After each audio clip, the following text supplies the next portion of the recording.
午过后，雨势到了南台湾。不过呢，在昨天晚上一直到今天上午，风雨最大的应该是东台湾。芬纳比台风在花莲登陆的时候，甚至还吹起了瞬间17级的强阵风，市中心不少这个街道树都被吹倒了，机车更是被强风吹得根本没有办法前进，还会倒退撸呢。而就算是坐在车子里面，也会觉得车子好像快被吹翻了。更不用说冒险上路的民众，手上拿的雨伞根本就是直接开花，剩下骨架子了。凡纳比台风脚步加快，提早2-3个小时抵达花莲报道，瞬间阵风高达17级，雨势也超级大。赶紧带您感受一下花莲目前的一个风势的一个威力。等一下，再一次。风雨实在太大，记者不止站不稳，话也很难说下去，连线用的耳机也被吹掉了。就算记者站在这个骑楼里头，这个风势还是相当难挡。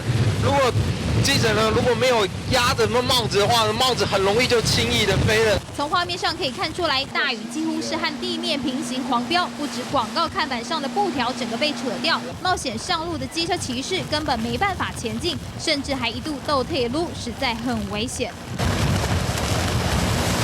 我挡袂掉，唔敢行啦，行大倒啊！还有民众强行走路上街，结果头顶上的假发竟然被强风吹得在空中晃不停。就算拿着伞闯关，没几秒钟的时间也被吹烂，只剩下裸露的骨架，相当狼狈。而路旁的行道树虽然已经用绳子绑住，但是依旧抵挡不了，纷纷被狂风吹倒在地，把2线道的马路都给挡住了。记者驾驶采访车还得东闪西躲。哇，风好大！我天哪，整棵树，哇，车快翻了。看到车上平安符摇晃的程度，就能感受到凡纳比的强劲风力。这次锁定花莲直扑而来的17级瞬间强风，大到连电线杆都可能被拦腰折断，威力之大，花莲民众又一次领教到。民视新闻陈建廷、李志瑞、于振华花莲报道。